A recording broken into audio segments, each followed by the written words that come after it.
Yeah, so I really like how Chet, like back to the when he see him in the vault, like how he's just got that like just uncomfortable look in his face, and just without hesitation, he's like, Norm's like, "Hey, you want to go get out of here?" And he's like, "Yeah," like just immediately walks He out. still had on the husband's clothes and like Well, the scarf.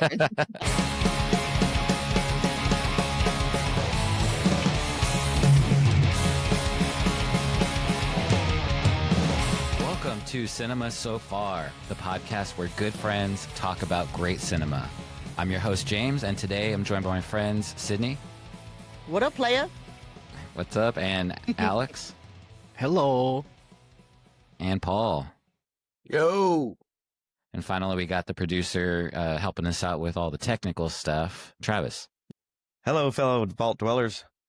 We're all here, and we are ready to talk about Fallout, Season 1, Episode 4.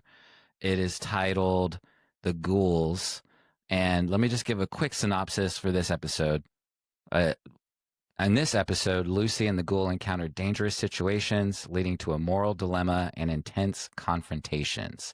Norm uncovers secrets in Vault 32, linking back to the mother's past and raising questions about the residents' fate. It was directed by Daniel Gray Longino and written by Kieran Fitzgerald and Chaz Hawkins. I really enjoyed this episode. It was one of those episodes to me where it was just really connecting the story. And, you know, I wouldn't say it had filler. I would say it added a lot of flavor to what was going on for the season. It's officially the halfway point and raised the stakes a little bit. So I was a big fan of this episode when it originally came out. Now that I'm watching it again for the second time, I love it even more. But what did you guys think? Yeah, I definitely thought the tone of this episode was a little more somber and intense, but it is connecting the story now, and I was loving seeing the ghouls and Lucy's relationship kind of progress to this point. So, yeah. Likewise, I'd agree. It's definitely kind of where the rubber really starts meeting the road on this one. We got a lot of setup in the last few episodes, and then the story seems to be kind of panning out. 100%. Kind of for the first time, I thought I want to keep watching. So, I didn't go on to the additional episodes, but I'm looking forward to going back and seeing the next one. Was it hard though? Was it hard not to go to the next episode? Yeah, it was hard. Yeah, especially with some time off around the holidays.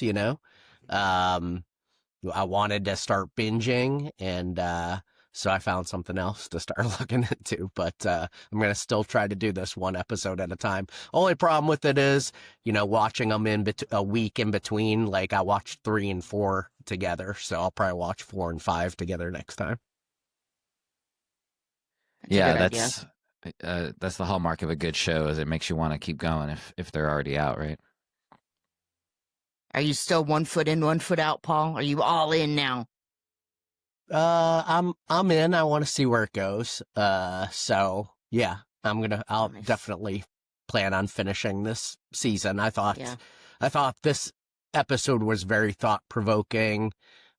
Just the dichotomy between the ghoul and, the vault dweller and kind of their attitudes and all that. So again, seeing how this is going to adapt Lucy is very interesting. And I think with this one, there's another level of comedy again, coming from a different place with them going to the supermarket and the robot, Matt Berry's character, and, just how that whole thing played out. There were so many just really funny jokes. It had me laughing a lot. So that was something I enjoyed, but then also it kind of brought up some more mysteries, things that you're kind of wondering as a viewer as you're watching it for the first time, and it set up a lot of things. So I felt like that's perfect for the middle point of a season. you've answered some questions, but then you ask even more questions at that point.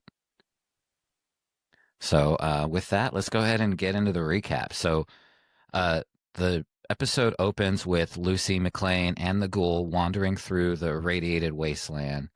The ghoul is clearly going through some withdrawals, as he's short on the chem vials that he needs to stave off the whole turning feral thing. So they reach a decrepit medical clinic, the West Side Medical Clinic, and inside is another ghoul, Roger, who's basically turning feral, and they stumble upon him there. What did you guys think as far as like just the opening part of this episode?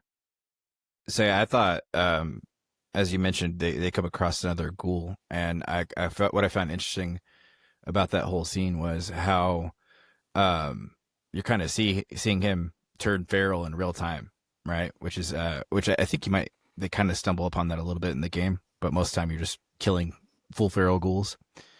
And just to kind of like how seems to be like trying to hold on to that little bit of humanity that he has left as he's like, like kind of lurching out and stuff. And then I don't know if we want to go any further, but well, I was wondering about that. Like, if in the game, like there were any characters that were kind of half ghoul, or were they all just feral? And I didn't really realize who the characters of the game are. Do you play the ghoul? No, you're always typically, if I'm not mistaken, I think you're typically a vault dweller. It usually starts in a vault. I could be wrong, but that's how Fallout 4, which is the one I'm most familiar with, starts with, is you are actually like in a vault, and I think Fallout New Vegas does the same.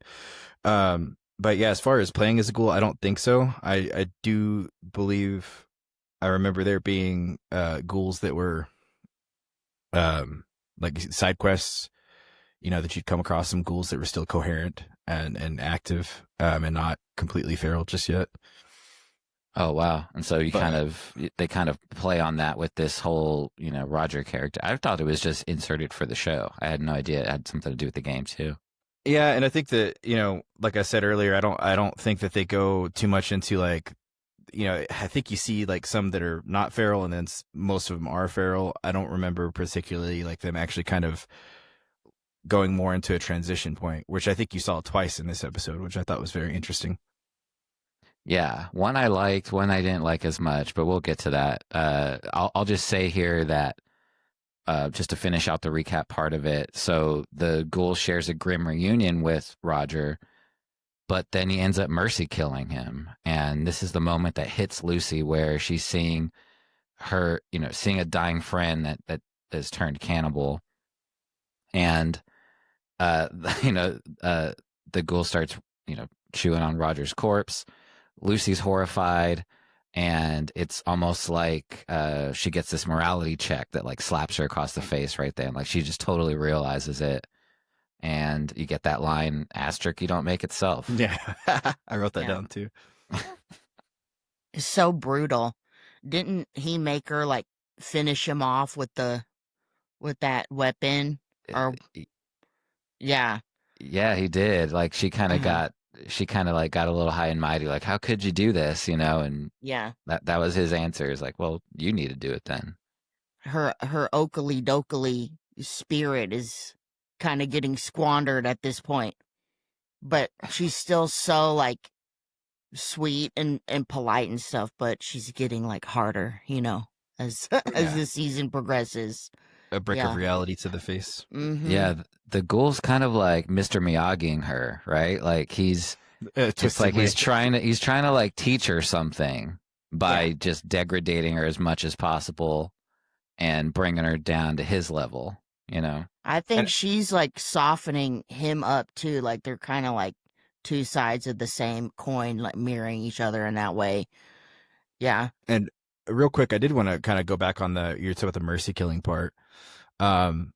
So what I got from that was, you noticed that before the hand, they were talking about how long, that Cooper or the ghoul has kind of been around.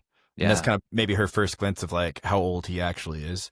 So that was one interesting point. The other thing is like we call it immersion killing, and like I guess it kind of is, but at the same time, like he just went straight to eating them. So like I wanted to like talk about that for a second. Did you think that like he was actually just straight up just like, oh, I feel bad for this guy, because it seemed very kind of sentimental and heartfelt when he's like, hey, you remember how food tasted? And he's sitting there talking about it, and then he just shoots him without him thinking about it. That was very merciful. But then immediately he goes to like cutting bacon off of his back. So yeah, but I think it's like what Sid was saying. It's like he's just a realist. You Yeah. know, he realizes like there's no point in being sentimental in this world, because that's yeah. not something that's needed for survival. And but that was another one of his lines was sometimes some in the wasteland, sometimes a fella's got to eat another fella. yeah. But anyway, that's I just wanted that on that scene. That's kind of what caught my eye, like just thinking of that dichotomy of like a very sweet action leads to like him eating this dude's ass, technically, you know? Yeah. And And then you it kind see of how shows a little you, bit. you Yeah, see go ahead, how Paul. how awful kind of the ghoul is as compared to Lucy too. You're kind of seeing like the, she's still kind of flowers and bubbles, and he is, just matter of fact, like I'm doing whatever I have to do to save myself right now. So Well, and then also wasn't that like to that point? That's also kind of a thing that he said to her. He says up here or down here, it's not all canned peaches and marmalade, right? Mm-hmm. No, it's in not. in his smooth Southern accent. Mm-hmm. It's all ass jerky and dirt. Yeah. Yeah, so that's how they end up going into this hospital, right? Or it's not even a hospital. It's, it's the clinic. Yeah, clinic. But so Super Duper Mart, which is also something from the game. well, they go there in a little bit, but Mhm. but before they go there, we Sorry. shift gears a little bit to Vault 33, where we see, I just called them Tweedledee and Tweedledum discuss tranquilizing a raider. But it's just because they're so, they're adorable, right? They have no idea what to do with this real ass raider that's right there in front of them, and it's hilarious. Yeah, on that same, we were going back to Vault 33. I was gonna say too that if I'm not mistaken, that's the same scene where Betty ends up talking to Norm, right? Yeah, And then she gives Norm's him a all pep like, talk. yeah, and then I wrote this down. What I found interesting was uh she said something to the effect of like, when clever boys like you are angry, like you should be happy that you've never seen that. Which like raised some questions to me at first glance. I was like, if she's been in the vaults all her life, how does she know what that is, right? If she's in this utopian society, like, what how does she know, anything that dangerous, Yeah, there might be something more to Betty than what she's letting on, Can and he, she reminds him like of his duty as a McLean Mhm. also.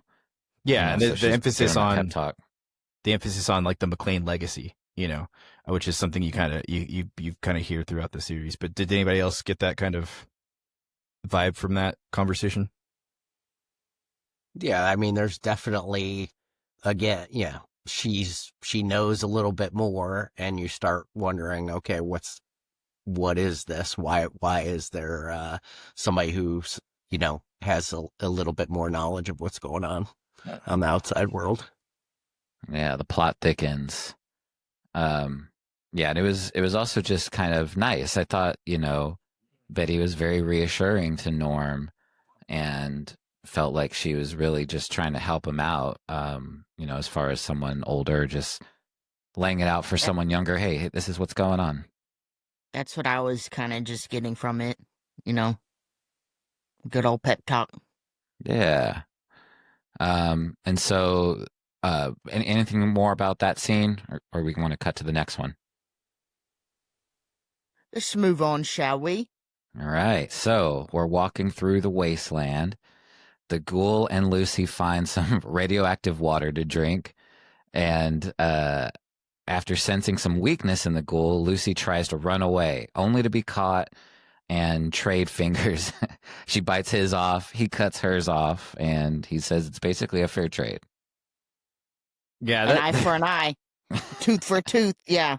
a phalange for a phalange. Yeah. Mm-hmm. Pointer for pointer. So like when I first saw that scene, her biting off the finger was like kind of cringy, but like when he was slowly just slicing her finger off, like that straight up just like made I was like, like it was so like Yeah, she took it like a G too. Yeah, I know, She she's was just like kind of yeah. looking yeah. like, what are you doing? But even before that, like, I mean, like, to go back to like the cruelty, the difference that Paul was talking about between Lucy and the ghoul, like the cruelty of him just kind of like drinking his water, you're not giving her any, and then making sure that she's thirsty enough to drink this radioactive ass dirty puddle water. Mm-hmm. And that, yeah, something to that point too is one, I really kind of like the fact that like the rad counter or like the Geiger counter on her Pit Boy was intensifying as the music was also intensifying, like as she got closer. I thought it was a cool detail. But another thing was she asked like, "Who are you?" And he goes, I'm you. You just haven't got there yet," or something to that effect. And then to me, I thought that was kind of funny in a literal way, because she, just before she had drank that water, she was uncorrupted, and now she's literally got radioactive waste inside of her. So in a literal sense, that's kind of, you know, where she might end up. Yeah, it's her fall from grace, right? Like she's doing what she has to survive at this point. Mm-hmm. It's kind of the start of that. Okay. All right. So then after that, we go back to the vault, and we see, just as Chet is sitting down for a delicious spam dinner. I'm not even sure if it's called spam, but it definitely looked like spam. He gets a knock on the door, and it's Stephanie, who is coming in to drop off a donation of her husband's dead belongings. I'm sorry. This scene was wild. Yeah. I am Bert. Yeah. So Chet decides he is Bert just before Stephanie's water breaks. So yeah, that. Did anyone think that was going to happen when he just is opening the door? You know, it wasn't necessarily like I don't think it was what I thought was going to happen when I first saw that, but it wasn't surprising. Just kind of the way that Annabelle is, you know, how she's just kind of like very forward and kind of almost like boss lady type, you know. She kind of throughout the whole thing seems like she's taking what she wants, and like how she basically just coerced him into being Bert, right? And you know, like Bert, and he's like, oh, like no, leave the clothes on, you know what I mean? And then I love how when he was like holding that shoe, it was like a little tiny shoe, and it was like, I'll try to wear this. I'll try to wear this. Yeah. And then what was like, you know, I noticed that like it was kind of funny because she seems to have this animosity about Bert, you know, because she mentioned like, oh, he could talk about his shoes for hours until everybody left the room, like kind of, and then all of a sudden automatically go into like wanting him to be Bert. It was just like a weird kind of thing that was going on. It's like she didn't like him, but she misses him. Mm-hmm. Yeah. Yeah. It's like, well, and I think that might speak to like the codependency of the vault. Like, it's kind of like you might not like him, but that's all you got. You know what I mean? And It's then like your especially, cousin. yeah, especially if they're, you know, like he's the one that's not as closely related to her. So she kind of has to put up with it. And then, what'd she say? Oh, now that's a wet lady. He's thinking he's like just like turning her on. That's a wet lady. And then she just starts violently busting, you know, just her water breaks all over the floor. And he's just there for it. He's just like going with it. I mean, you know, he's an NPC for sure. What was he doing before this? He was just eating a spam dinner, you know, alone. Dreaming about Lucy. Missing his cousin. Yeah. I thought he was. I think he's kind of cute. I would let him be my kissing cousin. Yeah, you would knock on his door and, you know, upgrade. Well, and the thing about that too, I was thinking about it, is like, I think he's probably a virgin, right? Because they said they were doing cousin stuff, which is like not necessarily, you know, intercourse, right? Because they kind of talked about that at the first episode. I don't know, man. Okay, so here's my headcanon with all of that. I think they are actually hooking up, but they're not procreating. Like they're like they're not That's like kinda having the Using way I babies, took it. contraception. but they're still like going all the way as Maybe. cousins. That's what I Yeah, thought. I think it's a little vague for me to say one way or the other, but I think that's very plausible. But either way, it's just I don't. But just the vibe he had, I'm thinking is like, oh man, I've never had this before, and like so I'm willing to degrade myself and call myself Bert for this to happen. Hey, I think he just missed it. You know what I mean? And it's not his cousin, and Stephanie ain't bad either, right? Like Yeah, could she's be. still pretty Wait, hot. is her name Stephanie or Annabelle? Because I I thought thought it was Annabelle. Stephanie. I think Stephanie's the actress's name. Ooh, maybe you're right. Anyway, Jamie. We'll have to pull that up for you and Travis? double check that on that. Yeah, Travis, we need a fact check, please. No, Stephanie Harper is the character name. Annabelle is the actress. Mhm. But so Annabelle's the actress. Okay, so I got yeah. that. I got that backwards. Well, that's my bad. No worries. I think just- she'll forgive us. I was She's trying to. listening. Yeah, I was trying to be better and not just refer to her as sexy eye patch girl. So Yeah. That's how I refer to her in the house, though. Mhm. Just not on the show. Yeah. Okay, so anything else when it comes to that going on and then her water breaking? Okay, well then we go back to Lucy and the Ghoul arriving at this gnarly supermarket. And the Ghoul passes out right before sending Lucy inside. We meet Snip Snip, the robot voiced by Matt Berry, the national treasure Laszlo. Matt Berry. Yeah, and this robot is only interested in one thing: harvesting Lucy's organs.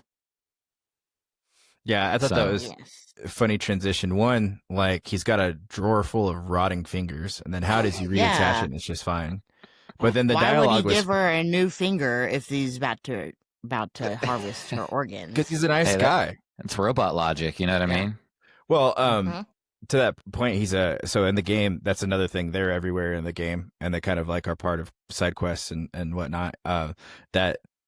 So his name's Snip Snip, as you mentioned, but the robot type is a Mr. Handy, and so they were like mass produced for like taking care of anything from like taking care of the house, cooking, taking care of children, and also home defense, which would explain why he's got all the weapons and such. Why he's got the buzzsaw. Yeah, but I thought it was Yeah. really funny when the dialogue between the two of them, when she's like, "Yeah, I thought I was going to be a sex slave." It's like, "Oh no, that's barbaric. I'm just going to harvest your organs." It's much more simple than that. I was like, "I was just going to harvest your organs." So did anyone else like recognize his voice? Did anyone think like, oh, this is going to be good for Lucy. Things are finally starting to turn up, starting to go her way. Or, what were you guys thinking as you were watching this scene? Yeah. At first, it seemed like she was. The robot was like, "Are you sad? Like, are you okay? Like, let me help you." And then it just turned quickly. It did. Yeah, it turned, and she should have known, right? It's almost like nothing. Yeah. There's nothing in this world that's good anymore. It's all going to be, it's all going to be like this where you're fighting for your life. But she does a really good job of that.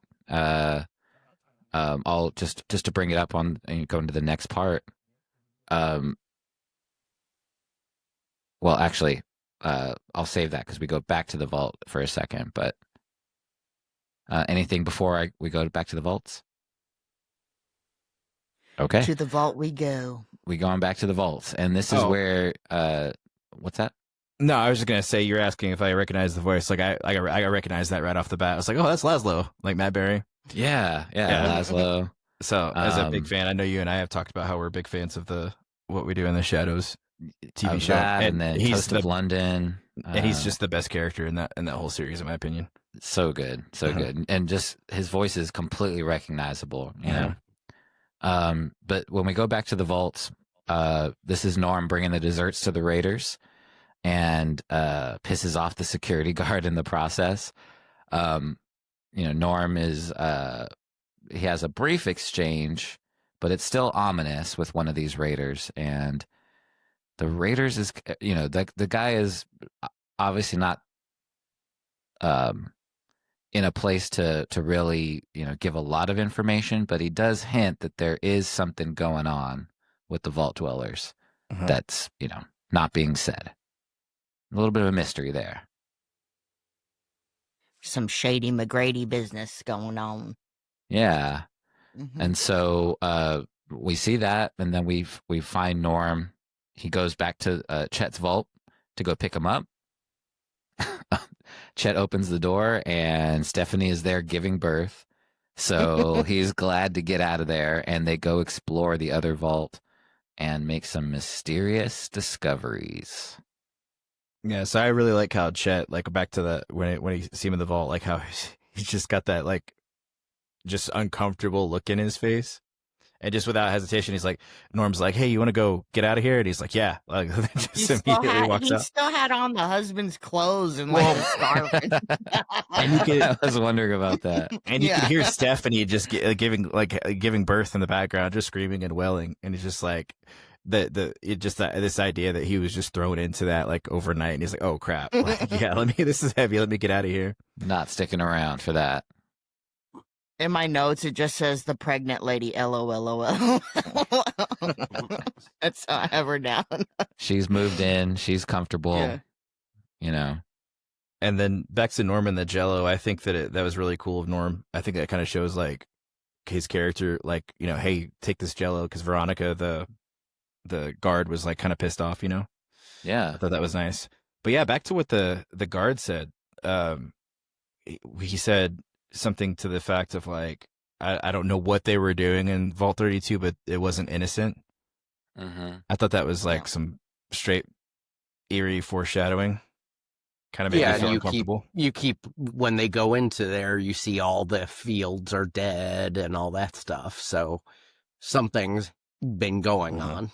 Yeah, things aren't really adding up because there's all of that, and then even as they go further, they're kind of discovering a lot of dead bodies, a lot of mishap.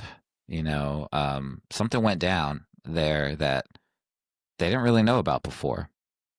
And so we'll go back there one more time, but before we do, we're going back to the supermarket where Lucy is about to be operated on by Snip Snip, and she somehow escapes, manages to free the ghouls that are trapped there, and all of the ghouls are eventually released, and including the one that tries to kill her. Pretty sure her name is Martha. Yes. How'd you guess? She made it known. So Lucy didn't know that they're like infected or addicted, right? Because she was like, let them all out, like I mean everybody, and then they come out and try to like kill them all. So I think it's because Lucy didn't see. So remember in the earlier scene, Roger, his friend, got killed before he like really went full feral. So I don't think she was like, I don't think she's seen that yet. Yeah, like but again, I thought, that goes to her goodness of, you got to let everybody out of these cages. And, and that the guy, one of the dudes sitting on the couch just watching TV that's, running this operation. By the way, that actor, I don't know his name, but he always plays an idiot in everything, in everything he's in. But he tried to warn her, and it felt very Idiocracy with both of those guys just sitting on the couch. But he tried to warn her, yeah, it's a robot. Like she was trying to be like, Snip Snip's gonna get it. You better do what I say. Yeah. And the comment about the air conditioner, where they're just like, yeah, it'd be better if it was an air conditioner. Like, yeah, no, it actually would be.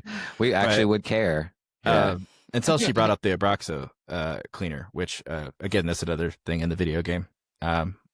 Which is a highly toxic, poisonous. So that I like that they put that in there. Yeah, I was wondering about that because it felt like, again, it's just very world buildy, and it fits. Like it's something that seems like it would be in that game. Well, and I think that another thing that we were talking about, you talked about the comedy about it earlier, just that kind of like juxtaposition of like she's like at the very beginning of that scene, she's getting wheeled into the operation room, and there's just all that like super like peppy vintage, supermarket music playing in the background. So Yeah, it was really really cool juxtaposition they like to do with the music. I mean, every time it hits every time, so I never get tired of it. Um, so then we go back and we check in on Chet and Norm searching the vault. We find out that it was Norm's mom whose pit boy actually opened the vault to let the raiders in. Dun dun dun. We don't know why, but there's something more there. And outside the supermarket, we see Lucy emerge. You know, she gets out. She finds the ghoul helpless on the floor, and she drops. You know, she gets that line out where it's like, "I may end up looking like you, but I'll never be like you." golden rule, motherfucker. Yeah, Yeah, that This is the hits first time we hard. hear her cuss, because she said she literally says fudge earlier. So I thought And that was a good part. and instead of a mic drop, it's a rad drop, right? Is that what they're called? I forgot what the Honestly, files are. I was looking into it, so it's like the way he's doing it's like jet, like the inhaler thing in the game is jet, but I don't know if this is technically jet. It's just like some sort of anti ghoul medicine. So I'm not entirely sure. I couldn't say for sure, but yeah, like we just call it rad drop. I think that works perfectly. Yeah, and she basically gives the ghoul the meds that he needs to survive, and proves Again, him showing wrong. what a good person she is, that she could just walk off and not have to deal with this guy anymore. Yeah, Or blow his brains out. Like, And yeah. despite him too, just yeah, like she's not yeah, tainted like by fuck you, I'm not him doing your, or the she's like- wasteland. she's like wasteland straight edge. Yeah, I've exactly. got like a nature versus nurture question for you. Do you think Lucy was just raised to be in an environment to be noble and to have this like loyal personality, or do you think it's truly a part of her character? I think I don't think it's either or. I think it's both and. Hmm. Yeah. So Like it yeah. started out with her the way she was raised, but then Well- she decided to take that on, and now that's her. To get philosophical with it, let's look at Cooper, right? Cooper was a good guy until a certain point, right? So like everybody has the capacity to be good, right? But everybody has the capacity to be evil. So I think that she's genuinely good in and of itself, but her where the kind of the nurture comes in is she was kind of raised in a way to like think of other people, and it reinforced the goodness in her, if that makes sense.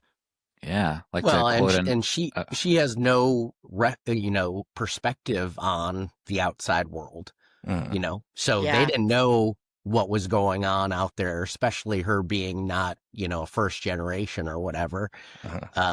So I think that's the way the vault dwellers are raised, is to continue to do good because it helps everybody. And that's kind of her Yeah. overall attitude is, I'm going to help everyone. Well, and to that point too, yeah, she keeps mentioning the golden rule, which is do unto others what you would want done to you, right? It's biblical even, right? It's a standard that she swears by, and that she, it's like that is her greatest attribute, is continuing to live by that rule in a world that's completely abandoned any notions of pleasantry. I think she would still have this really noble character. See, mind you, this is only as far as I've seen it to this episode 4. So no matter how this unfolds, I really do think, she has like this stand-up character. Yeah, she's like a Girl Scout. Yeah, Mhm. and it's all about like how long that can last, right? Like to quote another Nolan movie, is she going to live long enough to see herself become the villain? Yeah. Because that's That's a good obviously one. what happened with the ghoul, right? Like he's been through some stuff, and that's why he is the way he is now. Because we've seen the way he was before, where he didn't he didn't even want to even shoot someone for pretend, like Yeah. as an actor. Which I So think is a good lead into the next part, right? You're going to see that juxtaposition of kind of like her keeping the golden rule while he kind of does something that's uncharacteristic of himself.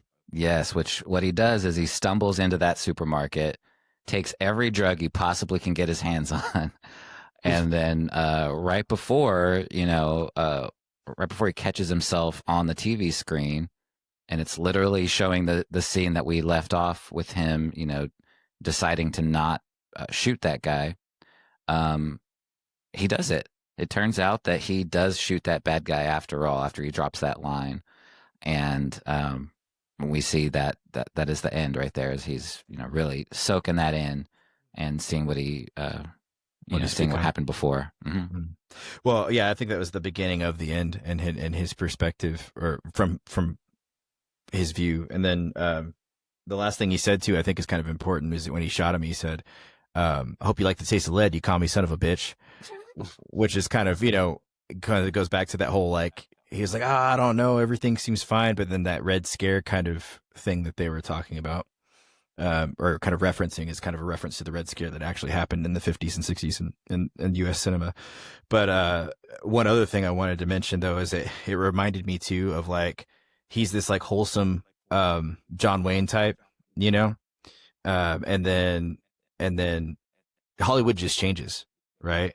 And then the next thing you know, he's actually shooting somebody dead and using foul language, which, if you look at American cinema, especially like Westerns, right?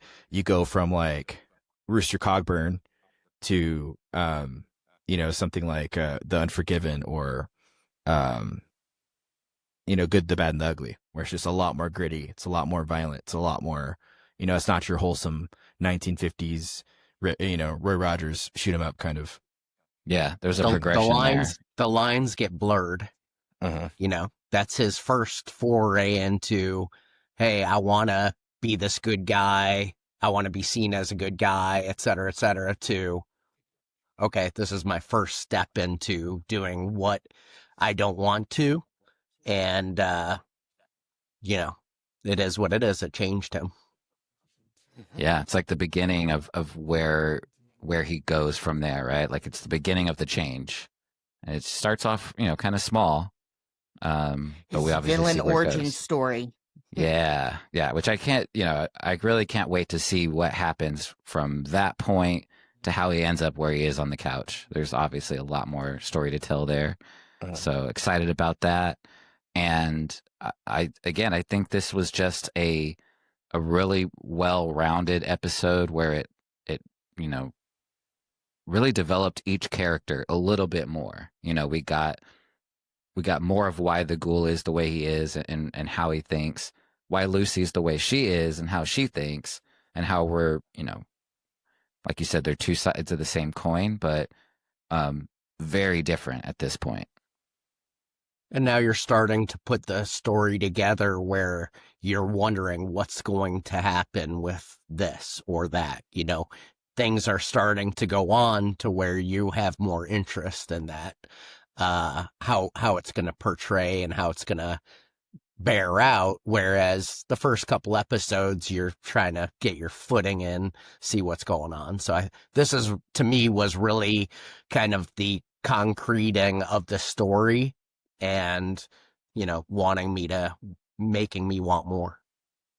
And do you guys have any open questions as you're going into this next episode? Like, is there something that, particularly Paul or Sydney, who haven't seen it yet, is there something you're kind of wondering about as we're going into this next episode? I'm just wondering how it's all going to play out. In general. The world seems very vast right now, where you have different things going on in different places, but I think it's getting smaller. And so you're starting to see how things are going to interact together, et cetera, et cetera. So, again, to me, this is part of, I was surprised that we were halfway done with the season already, because there's so much more story to tell. Yeah. It's not like in the old days where there's like 30 episodes in a season. Right. There's only 8 for this one. But just to, since I have seen the whole first season, let me just ask you guys as a just kind of a temperature check here. Okay, so what do you think is going on in the other vault? Just as a wild guess. You have all that mayhem and people, it looks like people are, dying needlessly. What do you think happened? Any guesses? Maybe some kind of Go. revolt Okay. or something happened where they started fighting each other. All right.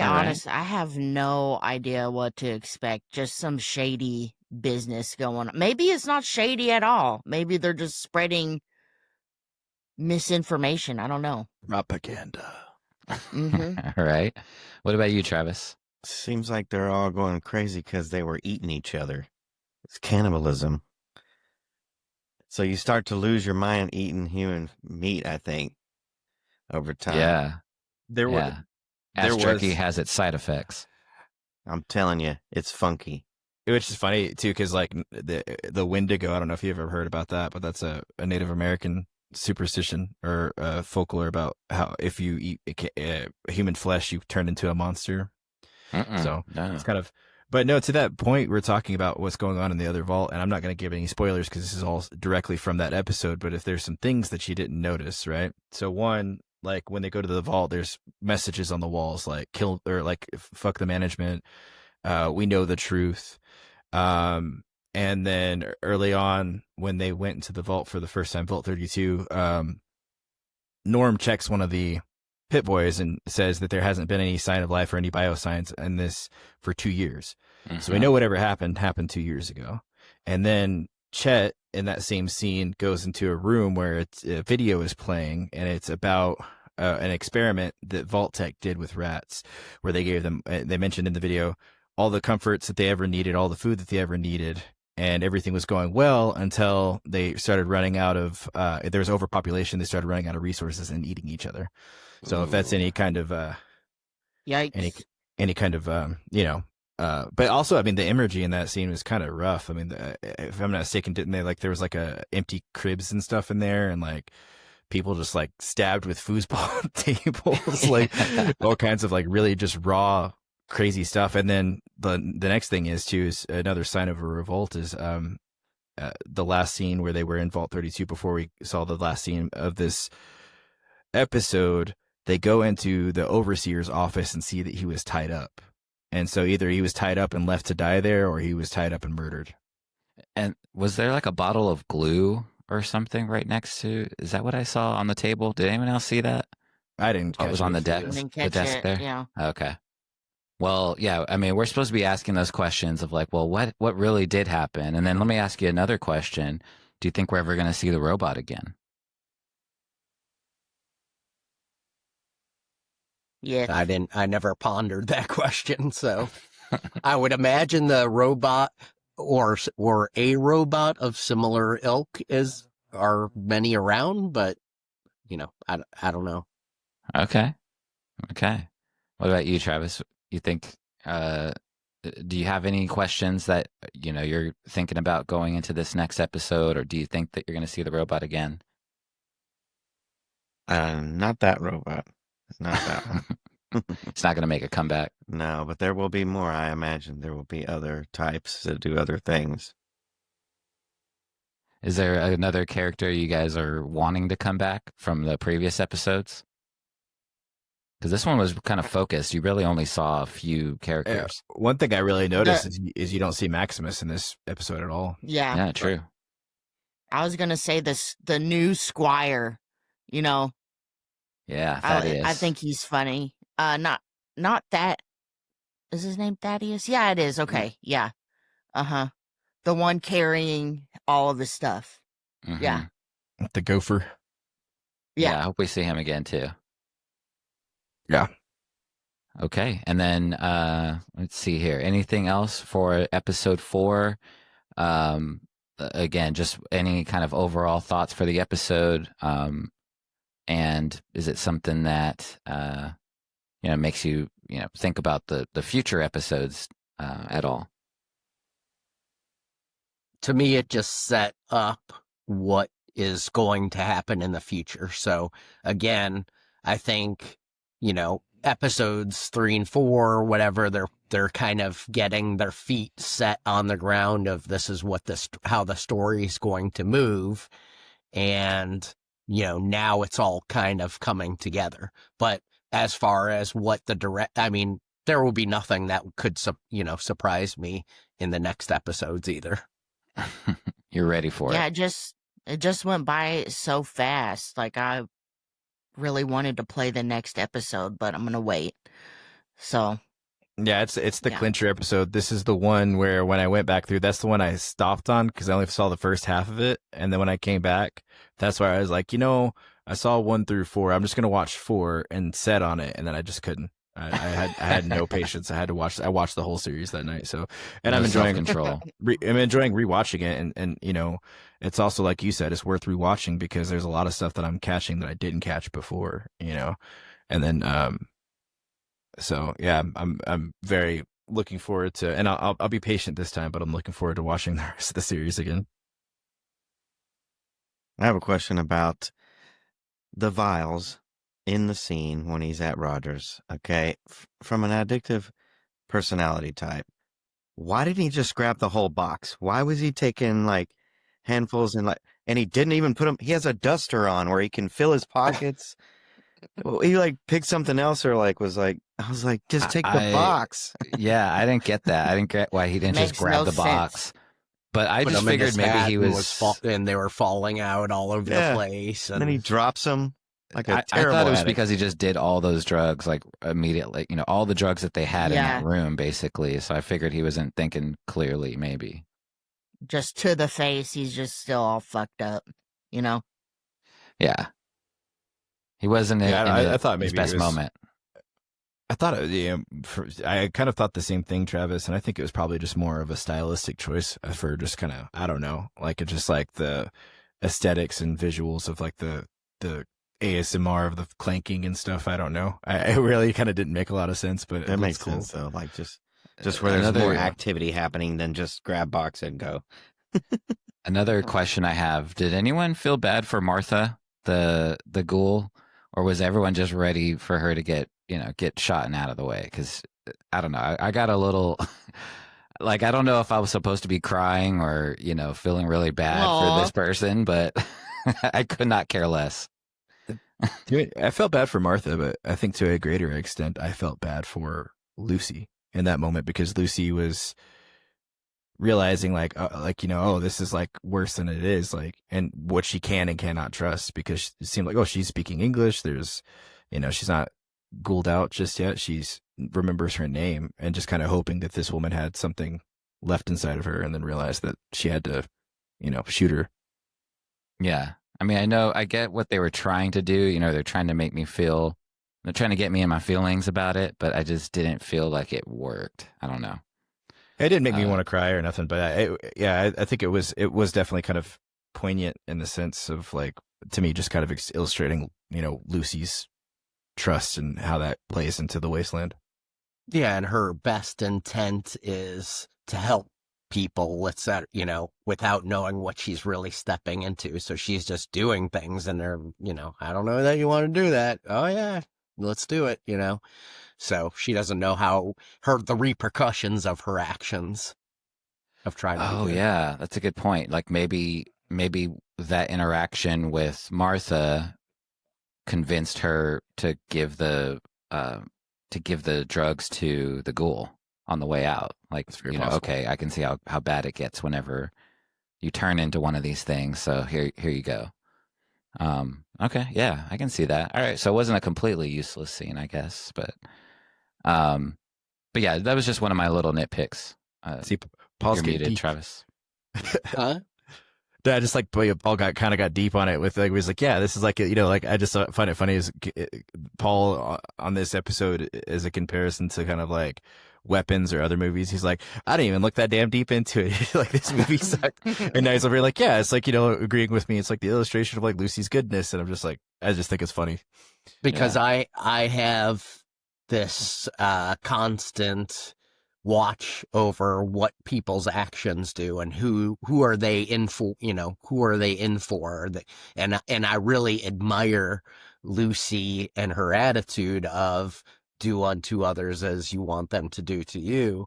Because I really try to live my life like that as best I can, but there's always sometimes when you can't do what you really want to do for a variety of reasons. So, but then you have, again, the ghoul who is just ruthless and he's all out for himself. And so, I just see the real world examples of that going on too. Which is why I think it's good writing in that regard, because it is like, we've mentioned this kind of a couple of times, but I said it's like the two sides of the same coin, or, the yin and yang kind of thing, just these opposite opposing forces and kind of how they're kind of working against each other and somewhat seemingly with each other as well. Like a kind of a compassion that Lucy's gaining for him. And then we'll see how that in turn, her act of compassion, affects the ghoul in the long run as well. And we'll see how Lucy ends up. We'll see if she can keep that same ideology as she continues to go through the wasteland. So, well, she did say motherfucker. Questions. How that's going to affect her decisions is right. The most interesting. She's a different person every time she has one of these interactions, right? Like she kind of changes a little bit every time. So. Okay, well, yeah, that's something I'm really looking forward to. Any other final thoughts on the episode, Travis? I got another one for you. Okay, so if you're in this scenario, a ghoul cuts off your finger, are you gonna take that finger with you? What happened to it? Did he throw it? He took it with him. Probably just so he snapped on has it. her finger. And then she goes in that thing, and then they put a weird old rotten one on. But the cool thing is, the tech is so advanced, it works. Yeah. So I don't. Just a little purple, I'm not entirely sure what he did or is going to do with the finger, but when he cut it off, you did see him grab it and like pull it away. So I feel like it's in his possession. We'll see if that finger turns up later. Exactly. That would. And not only that. He cut through the bone with that blade, that had to hurt. Yeah, she took it like a champ. Yeah. Okay. All right. Sid, you want to go ahead and get us out of here? Yeah. Well, thanks, guys. That was fun. Thank you for joining us for this week's episode as we cover Season 1, Episode 4 of Fallout. Join us next week as we cover Episode 5, and we can all catch up together before Season 2 is released on December 17th, and we can all watch and discuss and review together. Yeah. But till next week, I would love to know, whose worldview do you identify with more? Lucy's idealism or the ghoul's brutal realism, and why? We'd love to know down below in the comments. Please like and subscribe and turn on that notification bell. Find us on Spotify, Apple Podcasts, and of course, YouTube. Follow us on Instagram, TikTok, and X. And Five Guys would always appreciate a 5-star review. And that's a wrap on this week's episode of Cinema Soul.